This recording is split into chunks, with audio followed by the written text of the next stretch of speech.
Hello friends, ನಮಸ್ಕಾರ. ಶನಿವಾರದ big boss ಎಪಿಸೋಡ್ನ ನೀವೆಲ್ಲರೂ ನೋಡಿರ್ತೀರಾ ಅಂತ ಹೇಳಿ ಅಂದ್ಕೊಂಡಿದ್ದೀನಿ. ಆ ಎಪಿಸೋಡ್ ಬಗ್ಗೆ ನನ್ನ ಅಭಿಪ್ರಾಯಗಳನ್ನು ಒಂದೆರಡು ಈ ಮೂಲಕ ತಿಳಿಸ್ಬೇಕು ಅಂತ ಹೇಳಿ ನಾನು ಈ ವಿಡಿಯೋ ಮಾಡ್ತಾಯಿದ್ದೀನಿ. ಅದರಲ್ಲಿ ಭವ್ಯ ಮತ್ತು ತ್ರಿವಿಕ್ರಮ್ ಅವರು ಇಬ್ಬರೂ ಕೂತ್ಕೊಂಡು 4 ಗಂಟೆ ಅಷ್ಟೊತ್ತಿಗೆ ಮಾತಾಡ್ತಾ ಇದ್ದಾರೆ. ಅದೇನು ಪಿಸು ಮಾತು ನಮಗಂತೂ ಅರ್ಥ ಆಗಿಲ್ಲ ಏನು ಅಂತೇಳಿ ಸ್ಪಷ್ಟವಾಗಿ. ಆದರೆ ಮಾತ್ರ ಅವರಿಬ್ಬರು ನಡುವೆ ಏನೋ ಒಂದು ಮಾತುಕತೆ, ಒಳ್ಳೆ ರೀತಿಯ ಮಾತುಕತೆ ನಡೀತಿದೆ ಅನ್ನೋದಂತೂ ಗ್ಯಾರಂಟಿ. ಹಾಗಂತ ಹೇಳಿ ಅವ್ರು ಲವ್ ಮಾಡ್ತಿದ್ದಾರೆ ಅನ್ನೋದು ನನಗೆ ಅನಿಸ್ತಿಲ್ಲ. ನನಗೆ ಅನಿಸ್ತಿರೋದು ತ್ರಿವಿಕ್ರಮ್ ಅವರು ಇಲ್ಲಿ ಡಬಲ್ ಗೇಮ್ ಮಾಡ್ತಿದ್ದಾರಾ ಭವ್ಯನ ಹತ್ರನೂ ಹಾಗೂ ಮೋಕ್ಷಿತನ ಹತ್ರನೂ ಅನಿಸ್ತಿದೆ. ಭವ್ಯನ ಹತ್ರ ತುಂಬ ಫ್ರೆಂಡ್ಲಿಯಾಗಿ ಲವ್ಲಿಯಾಗಿ ಇರ್ತಾರೆ, ಆದರೆ ಮೋಕ್ಷಿತನ ಬಗ್ಗೆ ತುಂಬ ಕಾಳಜಿ ತೋರಿಸ್ತಾ ಇರ್ತಾರೆ. ಇದು ಒಂದು ಸ್ವಲ್ಪ ನೋಡುಗರಿಗೆ ಕನ್ಫ್ಯೂಷನ್ ಮಾಡ್ತಿದ್ದಾರೆ ಅನಿಸುತ್ತೆ.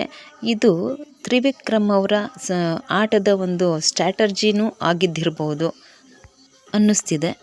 ಇನ್ನುಳಿದಂತೆ ಅನುಪಮ ಗೌಡ ಅವರು ಬಂದು ನಿನ್ನೆ ಸುಮಾರು ಆಟಗಳನ್ನು ಆಡಿಸಿದರು.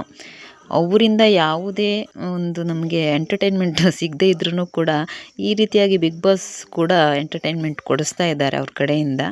ಇನ್ನು ರಜತ್ ಅವ್ರ ಬಗ್ಗೆ ಹೇಳಬೇಕು ಅಂತ ಹೇಳಿದರೆ, ಅವರು ತುಂಬ ಓವರ್ ಕಾನ್ಫಿಡೆನ್ಸಲ್ಲಿ ಇದ್ದಾರಪ್ಪ, ನಾನೇ ಕಪ್ ಗೆಲ್ಲೋದು ಅನ್ನೋ ರೀತಿ ಆಡ್ತಾ ಇದ್ದಾರೆ. ಹನುಮಂತ್ ಅವರಿಗೆ ಇಂಡೈರೆಕ್ಟಾಗಿ ಅವರ ಹಾಡನ್ನೇ ಅವರಿಗೆ ಉಲ್ಟಾ ತಿರುಗಿಸಿ ಹೇಳ್ತಾ ಇದ್ದಾರೆ. ಇದು ಎಷ್ಟು ಮಟ್ಟಿಗೆ ಸರಿನೋ ಏನೋ ಗೊತ್ತಾಗ್ತಿಲ್ಲ. ಹನುಮಂತ್ ಅವರು ತಮ್ಮ ಆಟನ ನಿಯತ್ತಾಗಿ ಯಾರಿಗೋಸ್ಕರನೂ ಆಡ್ತಾ ಇಲ್ಲ, ಅವರು ಇರೋದನ್ನು ಇರೋ ಹಾಗೇ ಆಡ್ತಾ ಇದ್ದಾರೆ. ಅವ್ರ ಬಗ್ಗೆ ಯಾವುದೇ ತಕರಾರಿಲ್ಲ. ಇನ್ನೂ ಚೆನ್ನಾಗಿ ಆಟ ಆಡಿ ಗೆಲ್ಲಿ ಅಂತ ಹೇಳಿ ಆಶಿಸ್ತೀನಿ.